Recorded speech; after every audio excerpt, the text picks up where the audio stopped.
I stepped out of my car with a sigh that seemed to come from somewhere deeper than just my lungs. Friday, finally. But the relief was hollow. Work had been brutal, one fire after another, barely time to breathe. But what really wore me down wasn't the chaos at the office. It was what waited, or more accurately, didn't, at home. My wife, Amanda, had been emotionally MIA for months. Maybe even longer. I kept trying to pinpoint the moment things changed, and my mind always drifted back to that promotion she got last year. She went from being just another face in the HR department to the executive assistant for the CEO of her firm. After that, something shifted. Or maybe something broke. We've been married for 7 years. The first 5? Pretty solid. We weren't perfect, but we were close. We laughed a lot. Talked. Made plans. I thought we were building something real. We tied the knot right after I wrapped up my dual master's MBA and computer science. Felt like we were launching a future together. Only real snag? Amanda kept putting off the idea of having kids. Always another reason, always the timing not quite right. But I never pushed. Even if children weren't in the cards, I figured just being with her would be enough. That's how deep I was in. I work as a VP at a boutique cybersecurity company, Sentinel Risk Solutions. A few of us had left bigger firms to build something leaner, smarter. I'd walked away from a top position at Tech to co-found it. 5 years in, we'd landed a few government contracts and some big corporate names. Lately though, we were drowning in work, scaling faster than we could hire. We were onboarding 10 new people just to handle the wave of new deals coming in. It's strange to think back to how it all started. When I joined Tech right out of grad school, Amanda and I were just starting to date. Casual at first, then serious. But even in those early days, I always sensed something off. Like she said yes to being with me because it made sense, not because she couldn't imagine life without me. Don't get me wrong, Amanda turned heads everywhere she went. But I wasn't exactly invisible. I'm 6 feet 1 inch, keep in shape, blonde hair, blue eyes. I knew I was a good catch. Still, with her, I often felt like I was trying to prove I was worthy. And lately, that feeling had only grown louder. If there was one thing I lacked that might have kept Amanda from putting me in her fantasy list of ideal husbands, it was a fat bank account. Everything else? I checked the boxes. But money, that one shadow lingered. Still, after some rocky beginnings, Amanda seemed to settle into our life together. For a while, things were good, really good. She turned into the wife I'd always hoped she'd be. Thought we were past the bumps. That was before Elijah Brooks stepped into the picture. 2 years after we got married, despite Amanda dragging her feet, I took the job at Sentinel. The leap from a big, established firm to a lean startup terrified her. But after a while, she relaxed. Our lifestyle didn't change much, we were still doing weekend getaways, still dining out. It even opened up conversations about starting a family. But about 13 months ago, Amanda landed a new position, executive assistant to Elijah Brooks, the CEO of Apex Holdings. The company was a high-octane hedge fund that thrived on volatility. Their whole model was built on riding chaos, using complex financial instruments to rake in massive profits, no matter how the markets twisted. I knew enough to understand how hedge funds like Apex operated. Big returns, bigger risks. I did my homework before Amanda accepted the offer. From what I found, Apex wasn't some fly-by-night operation. They had serious brains behind the scenes, quant analysts, accountants, behavioral economists, all working to engineer profit-maximizing strategies with smart exit plans if things turned sour. In a market as bullish as the one we were riding, nearly everything was green. Still, I didn't love the world she was stepping into. It was aggressive, fast-moving, full of ego and power plays. But Apex had a clean reputation, and Elijah Brooks was, by all accounts, a respected figure in finance. I met him once at a company mixer. Guy was 51, sharply dressed, perfectly articulate. Polished but intense, the kind of man who knew he could walk into a room and own it. Charisma in a tailored suit. He didn't do small talk. He did charm like it was a tool he'd sharpened over years of high-stakes boardrooms. What unsettled me wasn't him, it was the way Amanda acted around him. Too familiar. Too comfortable. I noticed it, and when I brought it up, she laughed it off. Called me paranoid. Elijah's old enough to be my dad, she joked. But I wasn't laughing. The distance between us started growing in quiet, painful inches. Amanda began nitpicking things she used to overlook. My schedule. My cooking. Even the way I folded laundry. She was staying later at work, disappearing into meetings and client events that bled into our weekends. And I was left with silence. And questions. The intimacy faded first. At first, it was just subtle, less hand-holding, fewer kisses. Then it became painfully clear, our bedroom felt colder than any winter night. Arguments started creeping in, too. Small things would set her off and we'd spiral into silence that stretched for days. Watching Amanda slip further and further away from me, it was like drowning in slow motion. The only person I could really talk to was my assistant, Rachel. She never judged, never interrupted, just listened. Sometimes that was all I needed. A place to let the hurt out. I'm not a guy who likes conflict. Hell, even thinking about a confrontation made my skin crawl. But things at home had gotten so heavy, so toxic, I couldn't avoid it anymore. Whatever the fallout, I knew I had to face the truth. I had to bring up Elijah. Her boss. The man who'd become something more than a professional connection. I dragged myself up the porch steps that evening like a man headed to the gallows. When I opened the door, Amanda was already sitting at the kitchen table, swirling a half glass of red wine like she'd been rehearsing for this moment. She looked up, eyes unreadable. "Chris, sit down," she said, her voice as flat as the countertop between us. "We need to talk." Those words, they landed like a gut punch. We need to talk. Nothing good ever followed that phrase. And yet I'd known it was coming. Braced myself for it. Or so I thought. "You're right," I said, settling into the chair across from her. "This is long overdue. I've spent months trying to figure out where we went wrong. And I let it drag on too long. We've been drifting and I can't ignore it anymore." I paused. My hands were shaking under the table.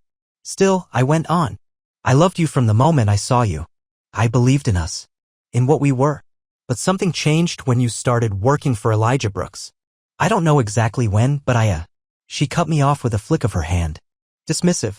Cold. "Let me speak," she said sharply. "I don't want to argue. I just want to be honest with you. I want a divorce." There it was. The sentence that shattered everything. I'd known, somewhere deep down, that this moment was coming. Still, hearing it aloud hit harder than I imagined. It felt like someone had scooped the air out of my lungs. I leaned back, shoulders caving, heart numb. "Why?" I asked, though I wasn't sure I wanted to hear the answer. Amanda didn't flinch. Her expression was a wall solid, unfeeling. She sat up straighter, forced a thin smile like this was a business transaction. "I've fallen in love with Elijah," she said. "He asked me to marry him. And I said yes. I love him in a way I never loved you." The silence that followed was unbearable. And somehow it still wasn't the worst part. "And he's better in bed than you ever were." That sentence hit harder than any punch I'd ever taken. But Amanda didn't stop there. "He's wealthy. He can give me a life you never could. One I deserve." My whole body went rigid. I don't know what I expected, maybe shame, maybe some flicker of regret in her eyes. But there was nothing. Just a glass of wine in her hand and that same stone-cold stare. That was the moment it clicked. She didn't love me anymore. Maybe she hadn't for a long time. Everything I'd feared, every gut instinct I'd tried to dismiss as paranoia was now confirmed. She had been cheating probably for months, maybe longer. All the late nights, the last-minute events, the sudden walls between us, it wasn't just distance. It was betrayal. It tore something inside me to admit that the woman I'd once adored was capable of being this cruel. Amanda had always cared about image, about looking like she belonged among the high rollers. It wasn't a secret. She liked luxury, status, the feel of power, even if it wasn't hers. But I thought love could make up for what I lacked in wealth. I gave her everything I could. When she wanted designer clothes, I didn't blink. When she set her sights on a Jaguar, I leased it even though I thought it handled like trash. When she wanted to upgrade to a bigger place, I let her pick the house in that golf course development even though the mortgage made me lose sleep for months. I never told her no, not once. I thought that meant something. But clearly, it didn't mean enough. Still, I kept my voice calm. "You know he just finalized his third divorce, right?" I asked, meeting her eyes. "How long do you really think you're going to last?" She rolled her eyes and let out an annoyed breath. "Chris, don't be petty. I know this hurts, but you need to be an adult about it. It's over. Don't make it harder than it has to be." Then she reached into her purse and pulled out an envelope like it was nothing more than a grocery list. "I think you'll find the divorce terms pretty fair," she said, sliding the papers across the table like some sort of peace offering. I could have dragged this out. I could have made it messy and expensive. But I didn't. "I'm walking away from the house, don't want it. I'll take half the checking and savings and my share of the investments. That's it." She tucked a strand of hair behind her ear and gave a tight, soulless smile. "August already said he's paying off the lease on the Jag. He hates that car. Said he's buying me a new Porsche instead." I looked into her eyes one last time, hoping for something, remorse, guilt, even doubt. But all I saw was ice. And just like that, I knew whatever love had existed between us was long gone, replaced by ambition, vanity, and cold, calculated self-interest. She looked at me like I was something beneath her shoe, disposable. I could have said what I really thought, that a Porsche was just a flashy, overpriced toy. But what was the point? I just nodded toward the documents she had dropped on the table. What else is in here? Amanda sipped her wine, calm and rehearsed. A few things, she said. Some furniture. All my clothes and jewelry. I'm not asking for alimony. And I won't touch your 401k. I flipped through the pages again. Amanda, why are you doing this? She leaned forward, eyes sharp now. The house is what, 200 grand in equity? The cash and investments don't even come close to that. You want the truth? I nodded, bracing myself.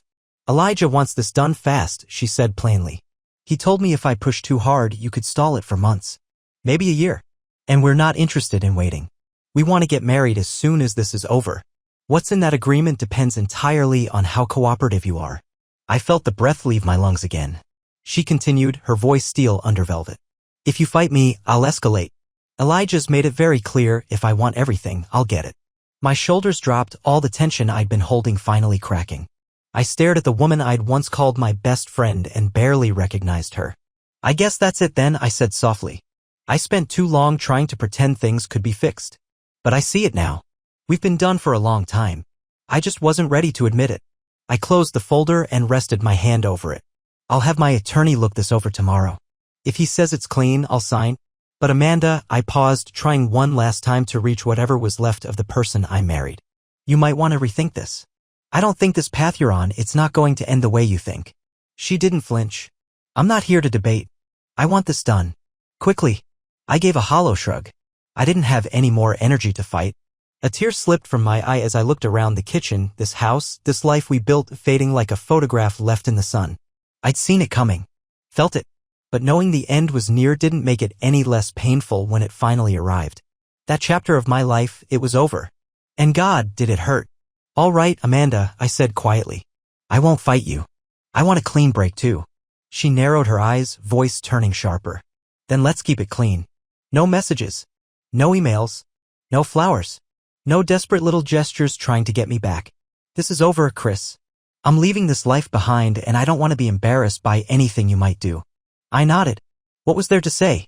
She stood up and walked to the door like it was just another meeting she was done with. And remember, she snapped over her shoulder, if my lawyer doesn't get those signed papers within a week, this is going to get messy. The door slammed behind her. For a long second, I just stood there, staring at the empty space where she'd been. Then I pulled out my phone and called Rachel. She'd been by my side since day one at Sentinel. Through every tough negotiation, every late-night scramble, and now through the slow-motion wreckage of my marriage. More than just an assistant, Rachel had been the one person who kept me grounded while everything else came apart. As I waited for her to pick up, my mind wandered. Amanda had always been breathtaking, flawless figure, the kind of beauty that turned heads everywhere we went.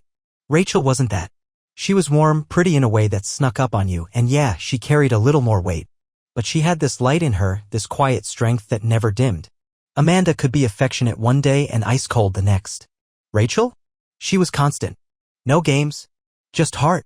The line clicked. Hey, she said gently. Amanda just left, I said, exhaling like I'd been holding my breath for days. Did you give her the divorce papers? Rachel asked right away. I hesitated. No. I didn't even get that far. Chris, she said, disappointment coloring her voice. You said today was the day. I know, I replied, a little defensive. But she handed me hers first. It's better than the terms I was planning to offer. There was a beat of silence. You're kidding, Rachel finally said, stunned. How? I was ready to give her half the equity in the house. She doesn't want any of it. Just half the bank accounts and investments. No alimony. She says her new guy's covering the lease on the Jag and replacing it with a Porsche. Wow, Rachel said flatly. That's generous. Yeah, I muttered. Too generous. And that's when it hit me, not just the end of a marriage, but the cold calculation behind it. Amanda wanted out fast. This wasn't kindness. It was strategy. But for the first time in months, I wasn't alone in the fallout. Rachel was still there. Steady. Listening. And for now, that was enough. She just wants half the cash, I told Rachel, still shaking my head. Said Elijah will handle the rest, he's even covering the Jaguar lease. She wants to take a few pieces of furniture, her clothes, and her jewelry. That's it. Rachel's voice came through, thoughtful. And what about alimony? Your share in the company. That's the kicker, I said, my tone edged with disbelief. I was ready to pay her $3,000 a month for 5 years. Alimony, done? But she said no. Wants nothing. Rachel paused. Seriously? Yeah, I said, but it makes sense. She's about to marry into a gold mine. Alimony wouldn't mean anything once she's got Elijah's credit cards. I hesitated before adding what really surprised me. I was ready to buy her out of my share in the company. $5 million. That's what half of my third of Sentinel is worth right now. $5 million, Rachel repeated, stunned. She didn't even ask about it, I said. Truth is, I don't think she ever realized what I've built. She was so angry when I left Fortisedge, she never paid attention to what came after. Once she saw her lifestyle didn't change, she stopped caring. Rachel was quiet for a moment, then asked, so why be generous? I sighed. It's not generosity. According to Amanda, it was Elijah's idea. They want it done fast. They're planning a wedding the minute the ink dries. There was a beat of silence. Then Rachel's voice lit up with a kind of joy I hadn't heard in a long time. Oh, Chris, you have no idea how happy that makes me, she said, barely containing it. It means we can get married before the baby's born. 1 year later, Amanda stood in the marble lobby of the Ridgeview Country Club, arms folded, waiting for Elijah to finish up a meeting. Then I walked in. She froze. Her eyes narrowed the moment she saw me. Hi, Amanda, I said with a casual wave and a polite smile. Been a while. Have you been? What are you doing here? She snapped, voice low and sharp. I told you during the divorce I don't want you near me. Before I could reply, the main door swung open. Elijah walked in, immediately clocked me, and his face tightened. This is a private club, Wilcox, he said coolly. You're not welcome here. You need to leave. Now. I didn't even get a word in before the club secretary came walking out of her office with a warm smile. Mr. Wilcox, welcome to Ridgeview, she said brightly, holding a bundle in her hands. Here are your membership cards, your equity certificate, the club rules, and our event calendar. We have a live jazz night this Friday, 7-piece band. She turned toward the stunned couple. Oh, Mr. and Mrs. Brooks, allow me to introduce Justin Wilcox. He and his family are our newest equity members. The silence was perfect. Amanda's jaw dropped. Elijah's face flushed deep red. Without another word, they both spun on their heels and walked out, stiff and silent. Moments later, the doors opened again and in came Rachel, radiant, smiling, pushing a stroller with our baby boy blinking wide-eyed at the chandeliers. My past had walked out. My future had just arrived. The ballroom glowed under soft lighting as jazz floated from the stage. Another Friday dance at Ridgeview, now a tradition. Justin and Rachel sat at a table with friends, drinks in hand, laughter flowing like an easy tide. They'd hired a nanny for the night and Rachel had even booked a suite at the nearby Hilton. No interruptions tonight, she had whispered earlier, grinning like a teenager. They were mid-conversation when Rachel gently tapped Justin's shoulder. Hey, she said, nodding toward the entrance. Isn't that Amanda? Justin turned to look. A couple had just entered. The man was unfamiliar, tall, quiet confidence, but the woman. It took him a second. She was thinner now, her features sharper. Still attractive, but not the woman he remembered. More like a sketch of someone he used to know. Her movements had lost their sparkle. Wow, Justin murmured. I almost wouldn't have recognized her. She looks worn. You think she's been sick? Rachel shook her head. No, not sick. Just life. Justin blinked. And that guy with her? That's her new husband, Guy Hampton. Justin turned, surprised. Wait. What happened to Elijah? Did she finally toss him out? Rachel's smile was dry. Not quite. He died of a heart attack. 2 years ago. Justin's brow furrowed. Really? How come I never heard that? Rachel leaned closer. Oh, you probably did. It made the news, actually. He looked confused. They didn't use the name you knew, she added. His full name was Mortimer August Grant. Died in bed with his new assistant 2 days before their 5th anniversary. Justin blinked, then let out a quiet laugh. That actually explains everything. Rachel grinned and slipped her hand into his. Some ghosts don't need exorcising. They just fade, slowly replaced by better things. And this was better. But if she's not sick, Justin asked, still staring across the room, why does she look like that? Rachel leaned in, voice soft. It's been a rough 2 years for her. After Elijah died, Amanda got just $200,000 from the will. That was it. Everything else, his estate, assets, and investments, went to his kids from his first marriage and to a string of charities. Amanda had signed a prenuptial agreement before their wedding. It stated that if their marriage ended before the 5-year mark, she'd only get $50,000 for each full year. They didn't quite make it. She was just a few days short of hitting 5 years, Rachel added. If she'd made it, she would have walked away with at least $2 million and that beach condo in Jupiter. Justin let out a long breath, eyes still tracking his ex-wife across the room. Still doesn't explain why she looks like she's wasting away. Rachel nodded toward Amanda's table. She tried to keep up appearances. That's expensive around here. Membership fees, events, clothes, all while the money dried up. Her old social circle vanished. She ended up on food stamps at one point. Lived in a rundown apartment over in the Alhambra district. Rats? Mold? The works. Justin looked back at Rachel, stunned. She eventually married that guy at Guy Hampton. He's a partner at a mid-sized accounting firm. Decent income, nice house on a golf course, but nothing close to Elijah's league. He turned his head again, looked toward Amanda, toward the shadow of who she once was. Just then she glanced up. Their eyes met. And to his surprise, she smiled. She stood. I think she's coming over here, Justin said, suddenly uneasy. Rachel patted his hand gently. Relax. I doubt she bites. Amanda stopped in front of their table, composed but not quite confident. Would you mind if I asked your husband for a dance? She asked Rachel, voice light but brittle. Rachel laughed. Only if you promise to bring him back in one piece. I have plans for him tonight. Amanda smiled, nodded, and reached for Justin's hand. He glanced once at Rachel, who gave him a reassuring nod and let himself be led. They danced. Slowly. Without words at first. Just two people moving in time with a melody from a lifelong past. I forgot how good you were at this, Amanda said after a moment. We used to love dancing. Justin offered a small smile. Yeah, we did. We used to love a lot of things. There was a beat of silence. Her posture stiffened for a second, but she didn't let go. They continued moving, silent again for another few bars of the song. Then Amanda sighed, her voice barely above a whisper. I made a lot of mistakes, Chris. I thought I was trading up. But all I did was trade something real for something that looked better on paper. Justin said nothing. Because sometimes the past just needs to be heard, not repaired. And some dances are meant to end. I've been wanting to talk to you for a long time, Amanda said softly. But I never had the courage. Justin kept his eyes on hers, listening. I just wanted to say. I'm sorry, she continued. For what I did. For what I did to us. He nodded, then said quietly, I'm sorry too. She looked up, surprised. I'm sorry our marriage ended the way it did, he clarified. Because you fell in love with Elijah. Because you chose to leave. He paused for a breath, then added, but what they say about God, it's true. One door closes, another opens. And Rachel, she was the door I never saw coming. Amanda didn't speak. Her gaze dropped slightly and a sad smile touched her lips. I want you to know, Justin said gently, any pain, any anger I used to feel, it's gone. Long gone. I'm glad, Amanda whispered. She let out a shaky breath. You deserve happiness. You always did. She looked down again, voice trembling. As for me, I don't think I deserve happiness. But Guy, he loves me.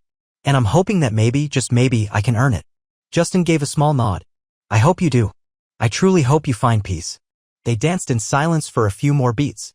Just two people orbiting the past, letting it go step by step. Then Justin spoke again. You know, it's funny. Thinking back to that day you gave me the divorce papers.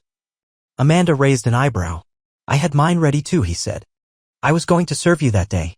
Her mouth parted in surprise. I didn't know that. I figured it was only a matter of time though.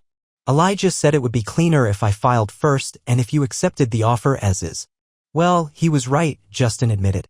But what he didn't know was I would have given you a lot more. A straight 50-50 split. And I was prepared to buy you out of my share in Sentinel. Amanda's brows furrowed.